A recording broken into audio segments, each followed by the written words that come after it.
বাংলার বাড়ি প্রকল্প নিয়ে বিরাট খুশির খবর। ইতিমধ্যেই আমরা দেখেছি দ্বিতীয় কিস্তির টাকা কিন্তু দেওয়া শুরু হয়েছে। কিন্তু অনেকেই আমরা দেখলাম যে দ্বিতীয় কিস্তির টাকা পায়নি। কারণ হয়তো তাদের ভেরিফিকেশন সম্পূর্ণ হয়নি বা ওই যে ঘরের ছবি সেটা কিন্তু তুলে নিয়ে যায়নি। তো এইরকম যদি আপনাদের হয়ে থাকে তাহলে কি করতে হবে?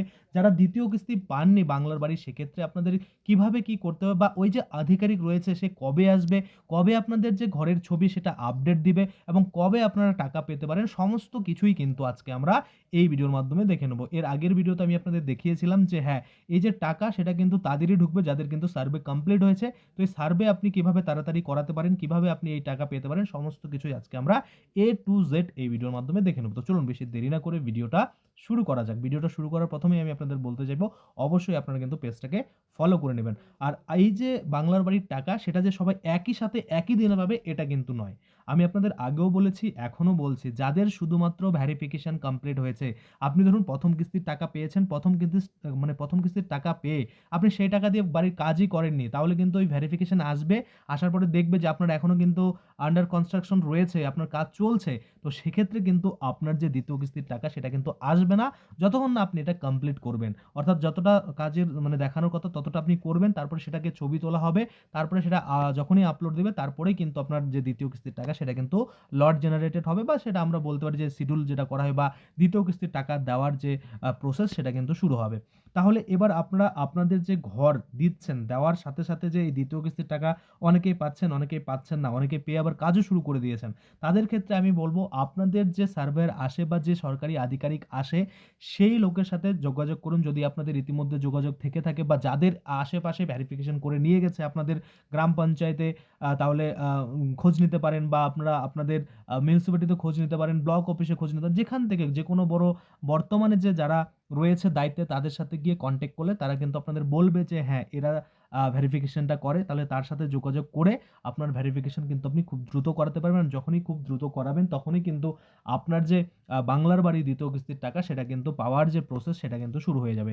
এবার অনেকেই বলছেন যে দাদা টাকা দেওয়া তো শুরু হয়নি। তো দেখুন আমি কিন্তু আপনাদের যাই বলি না কেন সেটার কিন্তু একটা অফিসিয়াল সোর্স থাকে। তো আমি আপনাদের প্রমাণ ছাড়া কিছু বলি না। আপনারা যখন দেখছেন আমি বলেছি টাকা দেওয়া শুরু হয়েছে, সেক্ষেত্রে আপনারা আ মানে আপনাদের আশেপাশে যারা আছে বা আপনাদের এলাকাতে যারা আছে বা আপনারা আমার ভিডিওর কমেন্টে গিয়ে দেখুন যারা পেয়েছে, কবে পেয়েছে তারা কিন্তু টাইম উল্লেখ করে বলেছে যে এই ডেটে তারা কিন্তু তাদের যে আবাস যোজনার ২য় বা বাংলার বাড়ির যে প্রকল্প যেটা বর্তমানে বাংলার আবাস নাম দেওয়া হয়েছে, সেটার কিন্তু টাকা পেয়ে গেছে। এবার সকলেই একসাথে পেতে পারে না। আমরা দেখেছি যেরকম স্কলারশিপের ক্ষেত্রেও এরকম হয়। যারা বিবেকানন্দ স্কলারশিপ পায় তাদের দেখবেন সবারই কিন্তু মোটামুটি আ আ একটা মানে ধাপে মানে কারো অ্যাপ্রুভ হয়ে রয়েছে, কারো স্যাংশন হয়ে রয়েছে, কারো লট জেনারেটেড হয়েছে, এরকম থাকে। মানে সবাই এপ্লাই করেছে একই সাথে কিন্তু সবার অ্যাপ্রুভ একই সাথে হলেও স্যাংশন, লট জেনারেট এটা কিন্তু আলাদা, আলাদা সময় হতে পারে। সেইরকমই হচ্ছে এখানে বাংলার বাড়ির টাকা বা বাংলার আবাস যোজনা সেটার টাকা কিন্তু আপনাদের ধাপে, ধাপে ঢুকবে বা আমরা বলতে পারি লটে, লটে ঢুকবে। একই সাথে সকলের কিন্তু ঢুকে যাবে না। তাই ছোট্ট একটা আপডেট আপনাদের দেওয়ার ছিল। যাদের ভেরিফিকেশন সম্পূর্ণ হয়েছে তাদের টাকা ঢুকেছে। যাদের ভেরিফিকেশন সম্পূর্ণ হয়নি তারা দ্রুত কিন্তু ভেরিফিকেশন করান। যারা করে তাদের সাথে যোগাযোগ করলে খুব ভালো তাহলে তাড়াতাড়ি হবে। না হলে আপনারা কিন্তু আপনাদের যে মানে লোকাল এলাকা রয়েছে যারা মনে করুন এই দায়িত্বে রয়েছে অনেকে ধরুন ওই আবাস যোজনার মনে করুন যে লিস্ট যাদের কাছে থাকে বা যেকোনো বর্তমানে রানিং সরকারের যে যদি নেতা-মন্ত্রী থাকে তাদের সাথে যোগাযোগ করুন। তাহলে কিন্তু তারা দেখবেন আপনাদের যে প্রবলেম সেটা কিন্তু সলিউশন করে দিবে। আর টাকা কিন্তু খুব দ্রুত আপনাদের অ্যাকাউন্টে ঢুকে যাবে। আর টাকা ঢুকে গেলেই আপনারা কিন্তু বাকি যে কাজ সেটা কিন্তু কমপ্লিট করতে পারবেন। এবার আপনারা বলবেন যে এই যে আবাস যোজনার টাকা আর এই যে নতুন করে আবাস যোজনাতে আবেদন সেটা কি করা যাবে? হ্যাঁ। আ টাকা তো মনে করুন পাচ্ছেন, মনে করুন যারা ফার্স্ট কিস্তি পেয়েছে তারা কিছুটা করেছে। আবার কেউ মনে করুন সেকেন্ড কিস্তি পেয়েছে তারাও কিছুটা মনে করুন কমপ্লিট করেছে। এবার দেখা যাচ্ছে নতুন করে কিছু আবেদন করতে যাচ্ছে যেটার জন্য কিন্তু এন্ট্রি করতে হবে, তাই না? তো এই যে এন্ট্রি করার ডেট সেটা আপনারা জানেন যে ১৫ তারিখ লাস্ট ছিল সেটাকে পরে বাড়িয়ে কিন্তু এ মাসটা করা হয়েছে। তো আপনারা এটা মাসে কিন্তু গোটাটাই আপনারা আবেদন আপাতত করতে পারবেন। নিজেরাই কিন্তু করতে পারবেন। সাইবার ক্যাফের হেল্প নিয়ে করতে পারবেন। আপনারা চাইলে আপনার ব্লক অফিস বা আপনাদের পঞ্চায়েত অফিস বা পৌরসভা অফিসে গিয়ে যোগাযোগ করে সেখান থেকেও কিন্তু করতে পারবেন। তো আপনারা যেভাবে যারা মনে করুন আবেদন করবেন, করার পরে যে রিসিপ্টটা থাকবে সেটা কিন্তু অবশ্যই আপনাদের কাছে রাখবেন। পরবর্তীতে যখন আবার এই মানে ঘরের যে টাকা আসবে বা সেটার জন্য বরাদ্দ থাকবে যা বর্তমানে যে বরাদ্দ রয়েছে সেই টাকা সেটা কিন্তু আপনাদেরকে ডিস্ট্রিবিউট করা হবে। আর এপ্লাই করলেই যে আপনি পাবেন এমনটা কিন্তু নয়। অবশ্যই আপনাদের দেখবেন আবেদন করার সময় ঘরের সাথে ছবি নিয়ে যায়। মনে করুন আপনার ভাঙা ঘর রয়েছে বা আপনার ছাদ দেওয়া ঘর নেই বা মনে করুন যাই হোক না কেন মনে করুন পাকা ঘর নেই তাহলেই আপনারা এটা পাচ্ছেন এরকমটা কিন্তু। এবার একটা জিনিস এখন ইজি করেছে সেটা হচ্ছে পাকা ঘর বলতে এখানে কিন্তু বোঝানো হয়েছে যে ৪ টা দেওয়াল থাকলেই যে পাকা ঘর এটা কিন্তু নয়।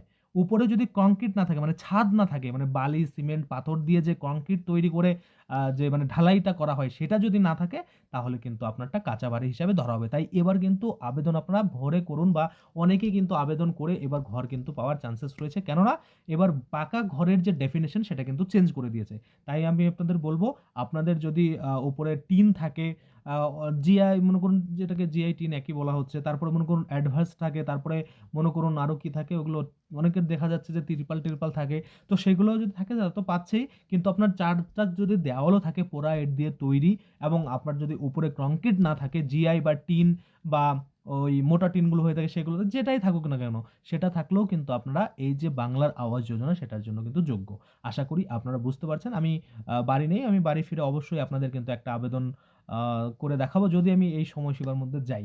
আর যদি না যাই তাহলে আপনারা কিন্তু যেকোনো সাইবার ক্যাফের হেল্প নিয়ে বা মনে করুন যারা করছে তাদের কাছে একটু জেনে আপনারা নিজেরাও কিন্তু নিজেদের এন্ট্রি সেটা কিন্তু করতে পারবেন। আর ঘর পাওয়ার চান্সেস অনেকটা বেশি রয়েছে। আপনারা জানেন এখন ডবল ইঞ্জিন সরকার কেন্দ্র থেকে যে দেবে সেটা রাজ্যে পাস হতে বা সেটা রাজ্যে ডিস্ট্রিবিউট করতে কোন রকম কিন্তু বাধা বিপত্তি আসবে না। আশা করি আপনারা বুঝতে পারছেন। তো আজকের জন্য বিকেডির ভিডিওটা এখানেই শেষ করব। যদি ভিডিওটা ভালো লাগে অবশ্যই একটা লাইক করে দিবেন। আর যদি ১ম বার পেজে এসে থাকেন তাহলে অবশ্যই পেজটাকে ফলো করে পাশে থাকবেন। তো চলুন আজকের জন্য ভিডিওটা এখানেই শেষ করছি। ধন্যবাদ।